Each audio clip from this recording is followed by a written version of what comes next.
අපි ජනාධිපතිතුමාට කියනවා ඔබතුමා බලයට ආපු දවසේ ඉඳන්ම කවදාවත් ජනතාවට ඇහුම්කන් දුන්නේ නැහැ. විපක්ෂයේ මතු කරන ප්‍රශ්න කවදාකවත් ගණන් ගත්තේ නැහැ. ඉතිහාසයේ මෑත කාලයේ සිටි සෑම ජනාධිපතිවරයෙක්ම සමාජයෙන් එන හඬට ඇහුම්කන් දීලා තමන්ගේ තීරණ වෙනස් කරගත්තත් ඔබතුමා පමණමයි මෙහෙම උද්දච්චව ඇසිරෙන්නේ.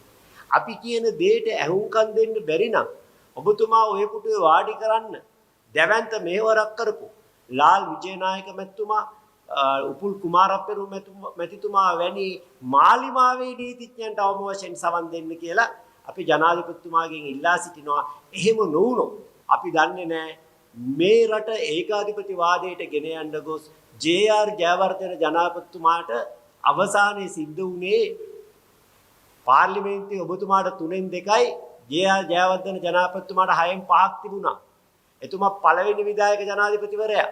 හැබැයි එතුමාගේ අවසාන කාලේ තමන්ගේ නිවසේ සිට කාර්යාලයට යන්න බය වෙලා පාරට බහින්න බැරුව ගෙදර ඉඳන් තමයි රට පාලනය කරේ.